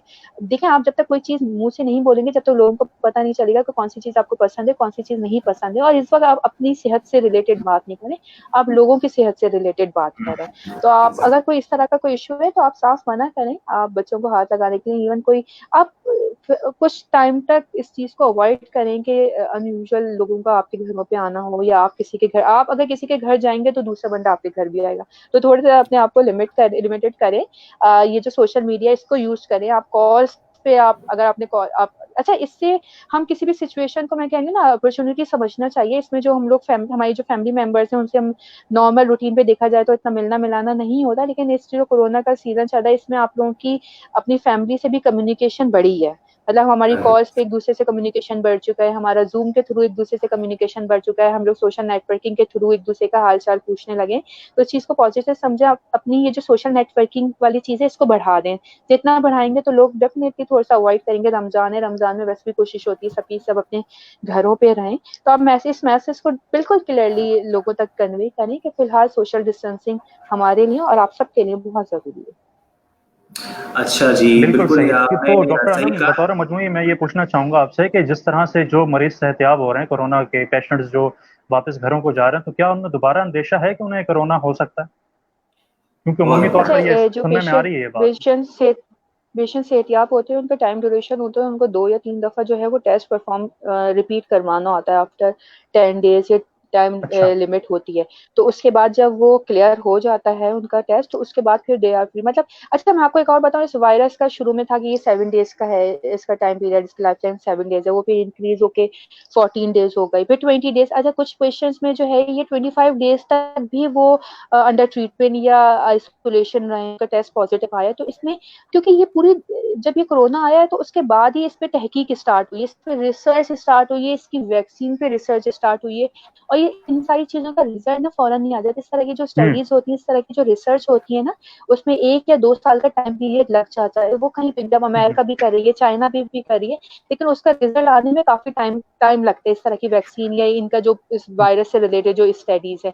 तो इसमें हम लोग कंफर्म कुछ भी कोरोना से रिलेटेड कोई भी डॉक्टर इस वक्त नहीं बता सकता कि ये कब सही हो सकता है या पेशेंट कब सेहतयाब हो सकते हैं। अच्छा, ये जो आपको 14 डेज का बताया जाता है, ये फिर इस तरह बताया जाता है जब मैक्सिमम नंबर ऑफ पेशेंट की स्टडी देखी जाती है ना, कि अगर फर्ज करें 100 पेशेंट है, उसमें से 95% जो है वो 15 डेज का टाइम ड्यूरेशन ले रहा है वायरस उनमें, उनकी कंडीशन स्टेबल हो रही है, तो फिर ये कंसीडर किया जाता है कि हाँ 15 डेज वायरस का टाइम, इसमें लाइफ टाइम 15 डेज है। लेकिन हो सकता है जो 5% है उनमें वेरी करती है। तो सही। इसकी मतलब इससे रिलेटेड ना कुछ भी हमें कंफर्म नहीं है। ये सारी चीजें अभी अंडर प्रोसेस हैं, अंडर अंडर वर्किंग सारी चीजें चल रही हैं, तो इससे रिलेटेड हम कुछ भी नहीं कह सकते। लेकिन हाँ, जो कोविड का टेस्ट कंफर्म कब होता है, जब आप टेस्ट करवाएंगे और वो जो रिजल्ट आपको पॉजिटिव आया है, वो रिजल्ट आपका अगर नेगेटिव आता है, तो उससे फिर होता है कि आपका टेस्ट जो है या वायरस जो है वो आप में खत्म हो चुका है या आप में मौजूद नहीं है। बिल्कुल। बिल्कुल, आपने ये बात सही की। और फातिमा इस्लाम साहिबा का जो आपने क्वेश्चन था वो आपने आंसर किया, तो उस पर वो दोबारा ये कमेंट करती हैं कि बहुत दफ़ा समझाने पे भी, मना करने पे भी लोग नहीं समझते, और घर वालों की तरफ से भी बात मिलती है कि अगर किस्मत में हुआ तो हो जाएगा वायरस से ये। तो मैं इसके ऊपर पर्सनली ये जवाब देना चाहूँगा, और शायद आप लोग भी एग्री करें, कि स्टैंड लेना सीखें। अगर किसी को शऊर नहीं है तो इसका मतलब ये नहीं कि आप सरेंडर कर दें उसके सामने। ये भी एक जिहाद है, एक किस्म का जिहाद है कि आप गलत को गलत कहें और सही को सही गर्दानें, और बिल्कुल। लोगों को Exactly. educate करें, लोगों को जो है बताएं। और अगर कोई नहीं समझता तो आप अग्रेसिवली डिफेंड करें, क्योंकि देखिए बच्चे बहुत ज्यादा जो है हाँ, वो प्रोन है इस डिजीज को। डॉक्टर अनम इस बात को क्लियरली कुव्वत आइडेंटिफाई कर मुदाफ़त के चुके हैं, हवाले से बड़े हाँ सेंसिटिव वो हैं। मुदाफ़त के हवाले से भी। और तो मैं यही सिर्फ कहूंगा ऐसे पेरेंट्स को या ऐसे तमाम लोगों को कि अगर आपको रेजिस्टेंस मिलती है तो आप लोग अग्रेसिव स्टैंड्स आप लें, करें, क्योंकि यही आप वो मना मौका करें। है। Yes, exactly. तो यही हम बिल्कुल। तीनों की तरफ से, मैं समझता हूँ डॉक्टर अनम अगर आप एग्री करें, कि हम तीनों की तरफ से यही जॉइंट एक पॉइंट एग्जैक्टली है। बिल्कुल। बिल्कुल। जब आपके पास कोई और सिनेरियो या आपके पास कोई और कंडीशन नहीं है, जब बंदा आपकी बात अंडरस्टैंड कर रहा है, तो आप स्टैंड लें, आप क्लियरली बताएं कि नहीं, ये जो बच्चे को हाथ नहीं लगाएं या नहीं मिले। देखिए, जहाँ तक किस्मत की बात है, ये मतलब हम इस तरह के ना बहुत डायलॉग सुनते हैं, किस्मत में हुआ तो मर जाएंगे, किस्मत में हुआ तो कोरोना हो जाएगा। फिर आप एक काम करें, आप एकदम गाड़ी के सामने खड़े हो और जोर से गाड़ी को हिट करें, अगर किस्मत में हुआ तो बच जाएंगे, नहीं हुआ तो मर जाएंगे, कोई मसले की बात नहीं। बिल्कुल बेहतरीन एग्जाम्पल दिया आपने। Shahzeb please continue. जी, जी, बिल्कुल अनम की बात से इत्तेफ़ाक करूँगा। डॉक्टर अनम बिल्कुल खूब कह रही हैं कि किस्मत का ताल्लुक अगर इस लिहाज से है, तो यकीनन हम रात को जो गेट लॉक करके सोते हैं, तो वो खोल के सोएँ, चोरी का कोई खतरा ना हो। खोल के सुन। तो ट्रू। बिल्कुल आप सही कह रही हैं, प्रिकॉशंस लेनी चाहिए, और रियासती इदारों की आप जानिब से वो जो एक एहतियाती और, तदाबीर बल्कि बताई जा एक रही हैं, और उस पर अमल दरामद होना चाहिए। बिल्कुल सही कह रही हैं। और एक और मजे की एग्जाम्पल है ना, कि आपके पास अगर आईफोन या सैमसंग यूजर है, आप लेके निकल जाएं, बातें करते हैं, किस्मत में हुआ तो छिन जाएगा, नहीं हुआ तो बच जाएगा। एग्जैक्टली, एग्जैक्टली, बिल्कुल ऐसा ही है। अच्छा, कुछ और कमेंट्स मैं ऐड करना चाहूंगा। हमें मकसूद है बंगश साहब कह रहे हैं, good to listen the experiences of doctor Anam Akram, thank you very much for joining Maqsood साहब। इसके अलावा मकसूद जो है साहब हमारे वो, सीनियर्स में से हैं। माशाल्लाह माशाल्लाह, ओके, सो दैट्स ग्रेट। और बाकी ये है कि और भी लोगों ने जो है वो, फातिमा इस्लाम साहब हमें थैंक्स कह रही हैं और कह रही हैं कि जी वो आप इस बात पे स्टैंड जरूर लेंगी। बहुत शुक्रिया फातिमा इस्लाम साहबा। हमें बहुत खुशी है इस बात की कि आपने इस चीज़ को समझा हमारे सेशन के थ्रू, और जो है एक डिसीजन लिया कि इस पे आप स्टेप लेंगी। बाकी रजाक चौधरी साहब भी हमें प्रोटेक्टिव मेजर्स का पूछ रहे हैं, तो रजाक साहब बहुत से प्रोटेक्टिव मेजर्स हैं, डिस्कस हो चुके हैं ऑलरेडी। इंशाल्लाह अभी आने वाले कुछ मिनट्स में मजीद हम दोबारा डिस्कस करेंगे। अच्छा डॉक्टर अनम, अभी तो आपकी मेडिकल प्रोफेशन के हवाले से बहुत बात हुई, और प्रोटेक्टिव मेजर्स क्या लेने चाहिए, कोविड-19 इस हवाले से तो बहुत बात हुई, लेकिन जैसा कि मैंने स्टार्ट में एक बात की थी कि एक इदारे का तारुफ आपके नाम पर अगर अधूरा है, वो है रोटरैक्ट पाकिस्तान। और यही वो इदारा है कि जहाँ से आप जानी जाती हैं, जहाँ से आपने अपना सोशल एक्टिविज्म स्टार्ट की, आज तक जारी है। तो क्या है रोटरैक? ये क्या तंजीम है? इसकी फाउंडेशन क्या है? इसके ऑब्जेक्टिव्स क्या हैं? ये क्या काम कर रही है इस वक्त पूरी दुनिया में, खासकर पाकिस्तान में, किन ऑब्जेक्टिव्स पे? और ये कि आपने इसे कैसे ज्वाइन किया और इसके हाई एचलॉन्स तक कैसे पहुंची हैं आप? क्या आपका इसमें सफर रहा? इस बारे में थोड़ा हमसे शेयर कीजिए प्लीज।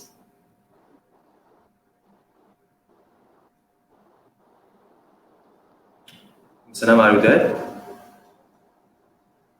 जी जी जी जी बिल्कुल, मुझे आपकी आवाज़ आ रही है। अच्छा, रोड ट्रैक मेरी सोशल एक्टिविटीज़ की स्टार्ट 2009 से हुई थी, तो वो रोड ट्रैक से नहीं थी, उससे पहले से स्टार्ट हो गई थी। तो I have started my social career from like since 2009। मैंने मरकज़ उम्मीद मैं क्योंकि सारी ऑर्गेनाइजेशन का नाम लेती हूँ जहाँ पे मैंने एज अ वॉलंटियर काम किया, बहुत broadly just as a volunteer ही काम किया है। मरकज़ उम्मीद से उसके बाद फिर मैं यूथ पार्लियामेंट का हिस्सा रही हूँ, मतलब बैक फ्रॉम 2009, तो काफ़ी टाइम से इसका पार्ट रही हूँ। फिर मैंने 2013 में रोड ट्रैक की मेरी जर्नी स्टार्ट हुई है, जो अभी तक कंटिन्यू है। उसके अलावा भी बीच में मैंने रोड ट्रैक के साथ साथ पाकिस्तान काउंसिल ऑफ यूथ भी ज्वाइन कर लिया था, जो कि अभी यूथ की एक बड़ी नुमाइंदा जमात है, लोग जानते हैं। एज अ वॉलंटियर वहाँ पे एज अ वॉलंटियर वो लोग काम कर रहे हैं, सर्विसेज दे रहे हैं। रोड ट्रैक की जहाँ तक बात है, road track is a part of rotary international. Road track जो है वो रोटरी की एक सब्सिडाइज यूथ ब्रांच कह लें या यूथ टीम कह लें, जिसकी age limit 18 till 30th of age group होता है। ये रोड ट्रैक और रोटरी जो है ये एक इंटरनेशनल ऑर्गेनाइजेशन है। रोटरी 200 प्लस कंट्रीज में इस वक्त मौजूद है। रोड ट्रैक स्टार्ट हुई थी 1968, नॉर्थ अमेरिका से स्टार्ट हुई थी यूथ ऑर्गेनाइजेशन। मैंने आपको बताया जैसे यूथ पार्ट था रोटरी का। मैंने रोड ट्रैक ज्वाइन की थी 2013 में ज्वाइन किया था। Doctor Farhan Iza is the person who bring me in road track. और रोड ट्रैक के बहुत सारे सीजन देखे हैं इसमें। इसकी हायरकी होती है, इसमें जोन्स होते हैं, इसमें डिस्ट्रिक्ट होते हैं। तो अच्छा, पूरी दुनिया में रोड ट्रैक को, मतलब मैंने आपको बताया जिस तरह 200 प्लस कंट्रीज में, तो बाय नेम रोड ट्रैक को याद करना जरा मुश्किल होता है। तो इनको पूरी दुनिया में किस तरह पहचाना जाता है, वो डिस्ट्रिक्ट के नेम से पहचाना जाता है। जैसे डिस्ट्रिक्ट 3271, डिस्ट्रिक्ट 3272। तो हमारे पाकिस्तान में इस वक्त 2 डिस्ट्रिक्ट मौजूद हैं। एक डिस्ट्रिक्ट है हमारा 3271 और एक है 3272। 3271 से मेरा ताल्लुक है। 3271 में सिंध एंड बलोचिस्तान आता है और 3272 में पंजाब और केपी के आता है। अच्छा, जिस तरह मैंने आपको बताया एक यूथ ऑर्गेनाइजेशन है। इसमें 2 तरह के रोड ट्रैक में ना क्लब्स होते हैं, 2 तरह के क्लब्स होते हैं। एक हमारा कहलाता है कम्युनिटी बेस्ड क्लब, एक हमारा कहलाता है यहाँ पे university based club. Community based club जो होता है वो उसमें जो यूथ होती है उनका ताल्लुक डिफरेंट सेक्टर्स से होता है। कुछ मेडिकल बैकग्राउंड से होता है, एसीसी वाले स्टूडेंट्स होते हैं, उसके अलावा डिफरेंट मतलब आर्ट्स के होते हैं, आईटी से रिलेटेड होते हैं। जो यूनिवर्सिटी बेस्ड क्लब्स होते हैं उसमें पर्टिकुलरली सिर्फ स्टूडेंट्स, यूनिवर्सिटी के जो स्टूडेंट्स होते हैं वो उस क्लब में होते हैं। इसी तरह हमारे यहाँ डिस्ट्रिक्ट 3271 में 45 प्लस रोड ट्रैक क्लब्स मौजूद हैं, जो डिफरेंट रोटरी के क्लब्स के अंडर, एक रोटरी का क्लब होता है उसके अंदर रोड ट्रैक क्लब वर्क करता है। तो डिफरेंट रोड ट्रैक क्लब्स हैं जो कर रहे हैं। मैं फाउंडर एंड प्रेसिडेंट हूँ road track club of Karachi Kolachi की। मैंने अपनी journey road track club of Kolachi मतलब मैं चार्टर्ड प्रेसिडेंट हूँ। मेरे बाद वो क्लब चार्टर्ड हुआ था और हमने स्टार्ट किया था। उसके बाद मैंने रोड ट्रैक को हेड किया था डिस्ट्रिक्ट 3271 में, जिसमें आप रोटरी में गवर्नर होते हैं। हमारे रोड ट्रैक में DRR कहलाता है, डिस्ट्रिक्ट रोड ट्रैक रिप्रेजेंटेटिव, जो मैं 3271 की थी 2017-18 में। उस पर 18-19 में मैंने अच्छा, इसके अलावा रोड ट्रैक मैंने आपको बताया कि इंटरनेशनल बॉडीज है, तो इसके ना डिफरेंट डिफरेंट सेक्शन कह सकते हैं, डिफरेंट बॉडीज होती हैं जो जिसके अंदर रोड ट्रैक कर रहा होता है। इसी तरह के एक RSMDI और road track South Asia multi district organisation, जिसमें डिफरेंट कंट्रीज को ब्रांच करके ये बनाई गई है, जिसकी अपनी बॉडी है। उसमें मुझे टाइटल दिया गया था, जिसमें मैंने डायरेक्टर पाकिस्तान अफगानिस्तान 2 कंट्रीज को किया था और 2 कंट्रीज को हेड किया था। और इस वक्त मैं हेलो जी जी जी जी सुन रहे हैं आप। और इस वक्त भी मैं RSMDIO का पार्ट हूँ। अच्छा, रोड ट्रैक के थ्रू जैसे मैंने आपको बताया कि हम डिफरेंट सोशल वर्क या डिफरेंट ऑर्गेनाइजेशन के थ्रू सोशल वर्क कर रहे हैं, इसमें आपको सोशल वर्क का एक फायदा होता है। रोड ट्रैक कभी भी आपको फोकस नहीं करवाता है कम्युनिटी, मतलब कम्युनिटी सर्विसेज पे डायरेक्ट फोकस नहीं होता है। रोड ट्रैक का होता है to groom yourself professionally and personally. पहले आप अपने आप को ग्रूम कर लें, प्रोफेशनली ग्रूम कर लें, पर्सनली ग्रूम कर लें, then you are enough to serve the community. जब तक हम खुद ग्रूम नहीं होंगे, प्रोफेशनली ग्रूम नहीं होंगे, पर्सनली ग्रूम नहीं होंगे, फाइनेंशियली ग्रूम नहीं होंगे, हम सोसाइटी को कैसे सर्व कर सकते हैं?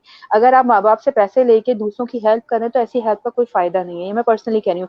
अगर आप यूथ एक्टिविस्ट हैं, आप कुछ इवेंट्स ऑर्गेनाइज करना चाह रहे हैं, उसमें आपको जो फाइनेंशियल नीड है, वो फाइनेंशियल बर्डन जो है आपकी फैमिली पे पड़ रहा है, तो ऐसी एक्टिविटी का कोई फायदा नहीं है।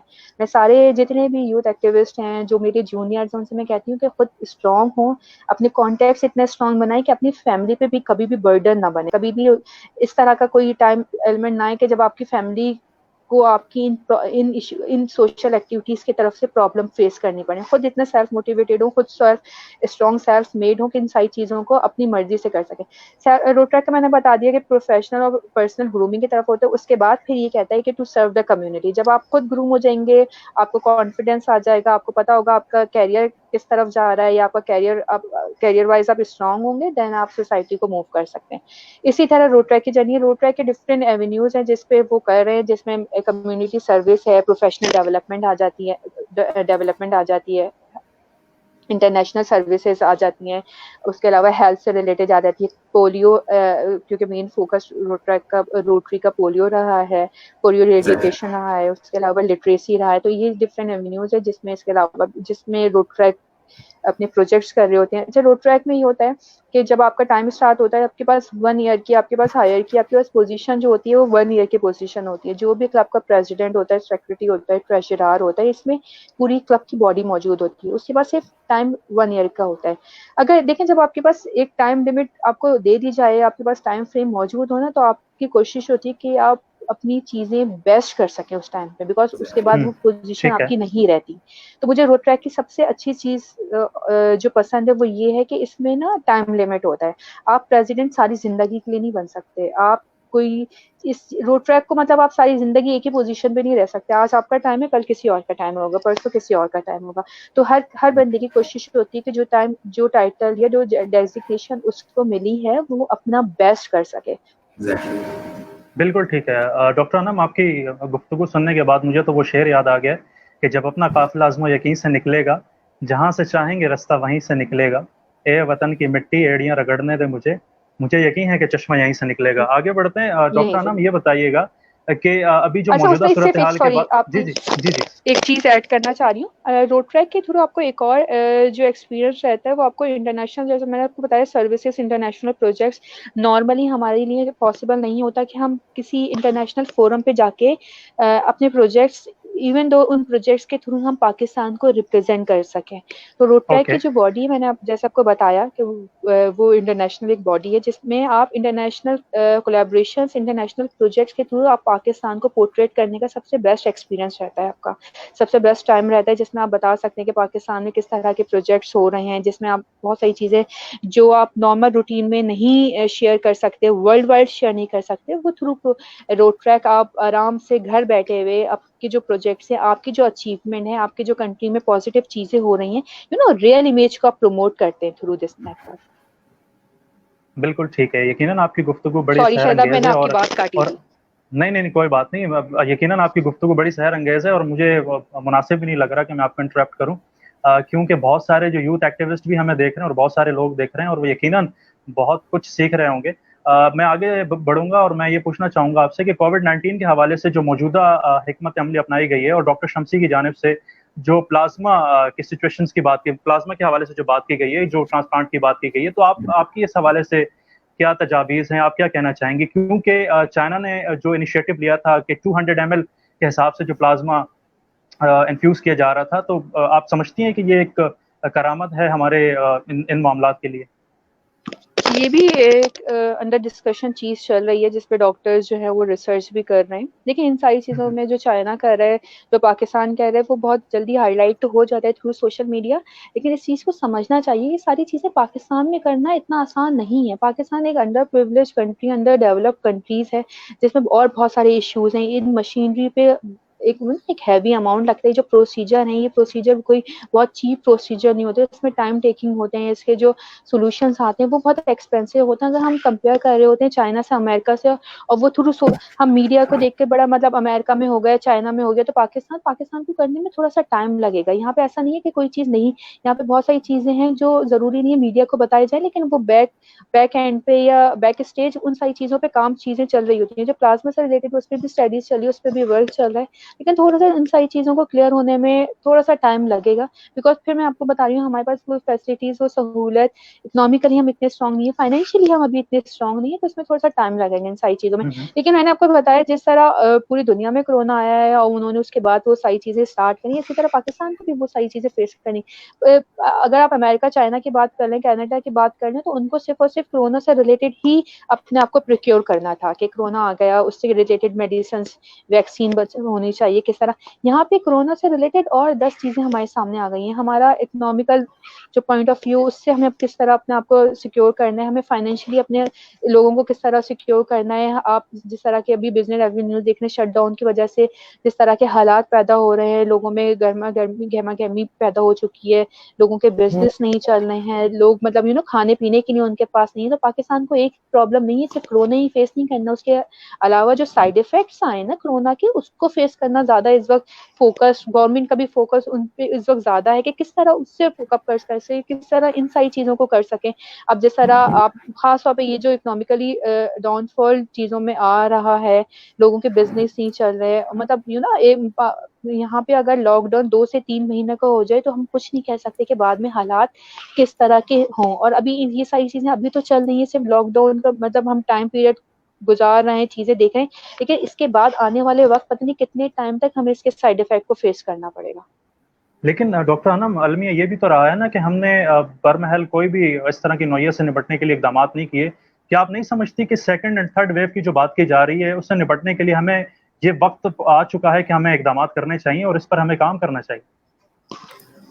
बिल्कुल करना चाहिए। और इस तरह की जो भी सिचुएशन है, अगर मैं ये बोलूंगी कि पाकिस्तान को बहुत सारे इश्यूज का सामना है, तो लेकिन सेकंड ये भी देखा जाए कि इन तरह की ये सारी चीजें सबको पता है कि इस तरह की आफात जो है वो आ चुकी है पहले भी, चाहे वो सैलाब की सूरत में हो, चाहे वो डिजीज की सूरत में हो। तो हमें कहीं ना कहीं सेकंड प्लान रखना चाहिए। मतलब हमें ऐसा नहीं होना चाहिए कि जब वो चीज आ जाए, जब वो आफत आ जाए, तो उसके बाद हम सोचना शुरू करें कि अब हमें करना क्या चाहिए। तो इसमें चीजें डेफिनेटली, इसमें चीजें इंप्रूव होनी चाहिए हर नौयत पे, हर तरह से, हर लेवल पे होनी चाहिए, चाहे वो पॉलिटिकल लेवल हो, चाहे वो बिजनेस लेवल हो, चाहे वो मेडिकल का हो, चाहे वो एजुकेशन लेवल हो। अब आप इससे देख रहे हैं, इससे सिर्फ मेडिकल से रिलेटेड नहीं, अब आप एजुकेशन में कितना ज्यादा गैप आ गया है। क्यों नहीं हमारे यहाँ ऑनलाइन सिस्टम, ऑनलाइन स्टडीज का कॉन्सेप्ट पहले से लाया गया? क्यों हम कोरोना का वेट कर रहे थे कि जब वो आ जाए?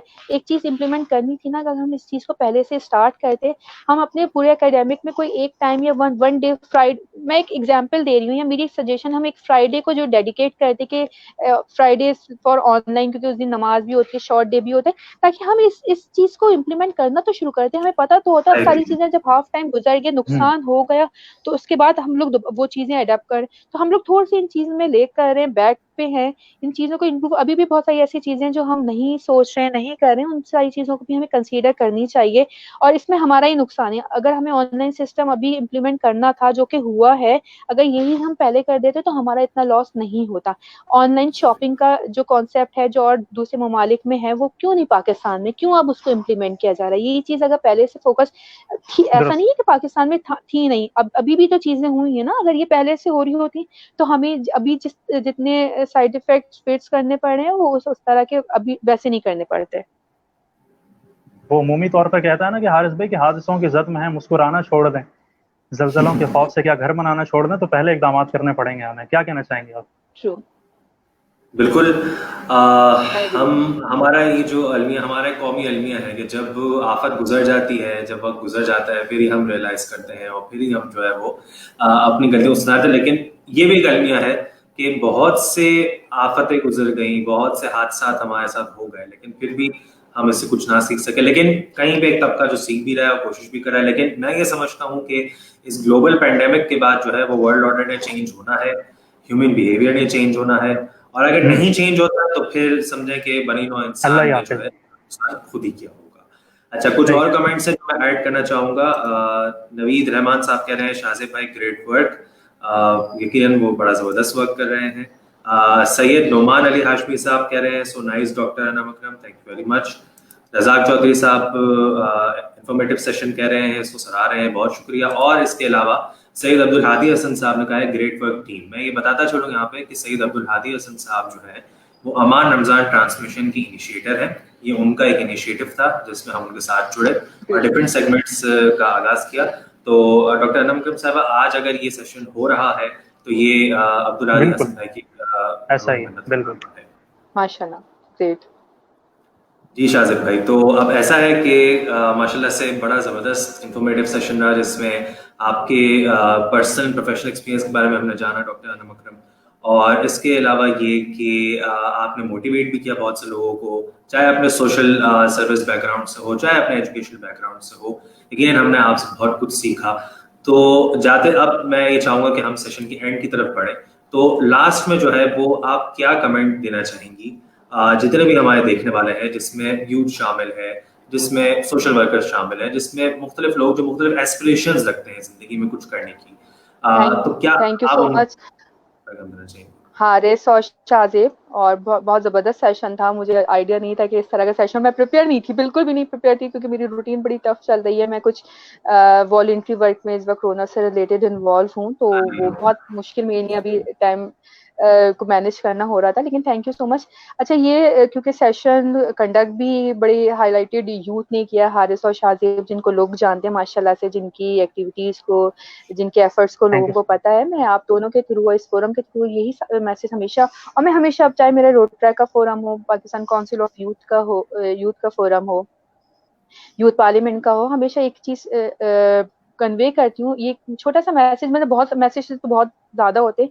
मैं यूथ से कहती हूँ कि खास तौर पे जो इस वक्त अपकमिंग लीडर्स हैं, आप लोग, you all are the leaders, वो फोकस करें अपने कैरियर पे। देखिए, अगर आपके पास आपका कैरियर स्ट्रांग है, आपके पास एक डिग्री स्ट्रांग है ना, तो लोग आपकी ज्यादा इज्जत करते हैं। मेरी अम्मा अक्सर ये कहती हैं कि अगर तुम्हारे पास इस वक्त डॉक्टर की डिग्री ना होती हो, तुम सिंपल कोई ग्रेजुएट होती, तो माइट भी तुम इतनी ज्यादा आगे नहीं जा सकती थी।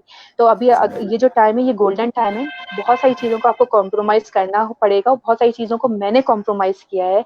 मैंने कभी भी अपनी जो यूनिवर्सिटी लाइफ थी, जो मेरी एकेडमिक लाइफ थी, या उसके अलावा मेरी जो जॉब है, उसको कभी कॉम्प्रोमाइज नहीं किया। अपनी सोशल एक्टिविटीज को बैलेंस करना सीखें। जरूरी नहीं है अगर आपको सोशल एक्टिविज्म का शौक है या वॉलंटरी सर्विस का शौक है, तो आप अपनी पर्सनल ग्रूमिंग को एक तरफ रख दें। देखें, टाइम बहुत, एक ग्राफ जो ऊपर उठता है वो ग्राफ जरूर नीचे आता है। अगर आप चाहते हैं कि आप हमेशा सक्सेसफुल रहें, तो उसमें अपनी लाइफ को बैलेंस करना सीखें। आपकी पहले फोकस करें, जो यंगस्टर्स हैं जिनकी एजुकेशन कंप्लीट नहीं हुई है, वो पूरी तरीके से 100% अपनी एफर्ट लगा दें।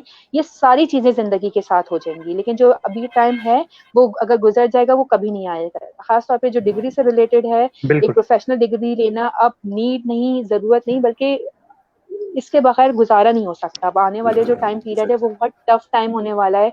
अगर आप कॉर्पोरेट वर्ल्ड में देखें इस वक्त, क्योंकि आप लोग सब उस टाइम ड्यूरेशन से गुजरे हैं, और आप लोगों ने भी फेस किया होगा कि इस वक्त जॉब से रिलेटेड बहुत एग्जॉशन आ गई है सोसाइटी में। बहुत लोग इस वक्त जॉब के लिए अच्छी अपॉर्चुनिटीज नहीं मिल रही, तो आपको कब अच्छी अपॉर्चुनिटी मिलेगी? कोई भी आपको, देखें, ये प्रैक्टिकली ये चीज है कि आप जब भी निकलेंगे कहीं पे भी अच्छी जॉब के लिए या अच्छी किसी जगह जाने के लिए, तो वो आपसे ये नहीं पूछेंगे कि आपने कितना वॉलंटरी वर्क किया।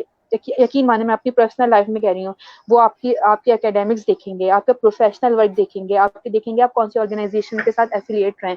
तो कोशिश करें अपना कैरियर जो है वो स्ट्रॉन्ग रखें। अगर आप किसी इदारे के साथ मुंसलिक हैं, तो वहां पे 100% एफर्ट दें। उसके बाद जो आपका टाइम होगा, वो टाइम आपका सोशल वर्क के लिए होना चाहिए। जब सोशल वर्क अपनी खुशी से करें, और जब आप सोशल वर्क अपनी खुशी से करते हैं ना, तो वो आपका पैशन बन जाता है। मेरी बहुत बड़ी अपॉर्चुनिटी थी जब मैंने इंडस हॉस्पिटल को करा, क्योंकि मैं उन खुशनसीब लोगों से हूँ जिनको उनके प्रोफेशन और पैशन एक साथ मिल गया। मतलब मेरा प्रोफेशन जी, था बिल्कुल इंडस बहुत खूब हॉस्पिटल, और फरमाया मेरा आपने उसके डॉक्टर साथ साहब। पैशन, पैशन बन गया। तो आप सबसे गुजारिश है कि अपने टाइम को यूटिलाइज करें, ये नहीं सोचें कि आपके पास 24 आवर्स हैं, ये सोचें कि आपके पास दिन में 72 आवर्स हैं, तो दिन को ना 72 आवर्स के थ्रू यूटिलाइज करना सीखें जितना, और टाइम को पॉजिटिव और प्रोडक्टिव इस्तेमाल में लाएं। वो कहते हैं ना क्वालिटेटिव टाइम बनाए, क्वांटिटेटिव टाइम पे ज्यादा फोकस ना करें। बाकी खुश रहें। ये जो इस तरह की जो एक्टिविटीज हैं, थ्रू नेटवर्क एक्टिविटीज हैं, जो मैसेजेस कन्वे हो रहे हैं, और वो यूथ जो इस ग्राउंड पे भी, उनको भी मैं भी अप्रिशिएट करना चाहती हूँ। इसके थ्रू हमारे जो नेगेटिव एलिमेंट थी, जो नेगेटिव एक्टिविटीज थी, वो बहुत कम हो चुकी है। अब 90% जो यूथ है वो इस तरह की सोशल एक्टिविटीज में, जिसको देख के बहुत ज्यादा खुशी होती है, और उम्मीद है कि ये सारी चीजें इसी तरह हमेशा कंटिन्यू रहेंगी। बहुत शुक्रिया डॉक्टर अनम, बहुत शुक्रिया। जी शाहज़द भाई, आप क्या मैं बिल्कुल मैं तो ये कहना चाहूँगा कि जिस तरह की आज की डॉक्टर अनम की स्पेशली गुफ्तगू रही, यकीनन बहुत से नौजवानों ने और बहुत सारे लोगों ने बहुत कुछ सीखा होगा, और हमें तो बहुत कुछ सीखने का मौका मिला। यकीनन जब आपने मुझसे कल तज़किरा किया था कि डॉक्टर अनम सेशन में आ रही हैं, तो मेरे लिए एक बड़ी खुशगवार हैरत की बात थी, क्योंकि मैं इनकी एक्टिविटीज़ देखता रहता हूँ, और जिस तरह से ये काम कर रही हैं, एक लायक तहसीन, और जिस इदारे से ये एफिलिएटेड है यकीनन, और इस मौजूदा सूरत हाल में उस इदारे की भी बड़ी खिदमात हैं। तो मैं अपनी तरफ से और हारिस की तरफ से, अपनी टीम की तरफ से आपको खराज तहसीन पेश करता हूँ, सलाम पेश करता हूँ। बहुत शुक्रिया। और बहुत शुक्रिया डॉक्टर अनम, आपके अपने इतने कीमती वक्त में से हमें वक्त देने के लिए। और मैं उम्मीद करता हूँ कि जितने भी नाज़रीन जिन्होंने हमें ज्वाइन किया, जिन्होंने ये सेशन देखा, उन्होंने इससे बहुत कुछ हासिल किया होगा, क्योंकि इन दी एंड हमारा ये मकसद यही था कि हम अपने खिदमतकारों को आपके सामने लाएं और आप उनसे सीख सकें, और उन्हें उनके एफर्ट्स के लिए जो वो आपके लिए कर रहे हैं उन्हें खराज तहसीन पेश कर सकें। आज की हमारे खिदमतगार थी डॉक्टर अनम अकरम। कल इंशाल्लाह एक और नए खिदमतगार के साथ हम फिर से हाजिर होंगे। तब तक के लिए मुझे हारिस सुराठिया को और शाहज़िब खान को इजाज़त दीजिए। अपना ख्याल रखिएगा, दुआओं में याद रखिएगा। अल्लाह ने के बाद। अल्लाह ने के बाद। डॉक्टर अनम अकरम, आप क्लोज कीजिए इसे। अल्लाह हाफ़िज़। सलाम। Thank you so much. Sorry, मैं समझी आप लोगों ने एंड कर दिया। बहुत बहुत शुक्रिया कि आपने मुझे मौका दिया कि आज मेरी आप लोगों से ये गुफ्तगू हुई, और मुझे बहुत बहुत मजा आया। मैं बिल्कुल भी प्रिपेयर नहीं थी। मैं हमेशा कहती हूँ कि I am not a good speaker. मुझे बोलने का आप बुलवाएं नहीं, मुझसे काम जितना करवाने वो काम करवा लें, मैं काम करने के लिए तैयार हूँ। बोला नहीं जाता मुझसे, लेकिन आज आप लोगों ने बहुत बुलवाया। नहीं, आपकी गुफ्तगू बड़ी सैरंगेज़ थी और बड़ी मुनफरद गुफ्तगू थी। हम माज़रत भी चाहते हैं कि हमेशा कहती हूँ कि नहीं, मैं हमेशा कहती हूँ डायरेक्टर सर्जिकल स्ट्राइक था, ये एक सर्जिकल स्ट्राइक था आपके लिए, जो जिस तरीके से आप बताएंगे। नहीं, बिल्कुल, थैंक यू सो मच। और मैंने बिल्कुल नॉर्मल बातचीत की है, जो लाइफ में बहुत सारी चीजें फेस करी हैं, जो चीजें देखी वही शेयर करी है। तो कोई इसमें प्री प्लान कोई चीज नहीं थी, जो पूछा गया वो बताया। और आप लोग मुझसे किसी भी वक्त कभी भी कांटेक्ट कर सकते हैं। किसी भी तरह आप समझते हैं कि मैं आपके काम आ सकती हूँ, तो I am always available. I am just a call away. आप एक कॉल कर सकते हैं, मुझे किसी भी तरह कांटेक्ट कर सकते हैं। जो भी, अगर मेरी कोई भी सर्विस, किसी भी हेल्प की जरूरत है, तो बिला झिझक मेरा काम अब सिर्फ लोगों को फैसिलिटेट करना ही है। बाकी अल्लाह ताला ने बहुत बहुत करम किया, वो मुझे नवाज रहा है, तो मेरे भी थोड़ा सा फर्ज बनता है कि मैं भी अपनी सर्विसेज को कंट्रीब्यूट कर सकूं। Thank you so much. बहुत बहुत शुक्रिया आप लोगों का। बहुत शुक्रिया। Thank you very much. Allah ने गवान। अल्लाह हाफ़िज़। Thank you dear. अल्लाह हाफ़िज़। हाँ जी, तो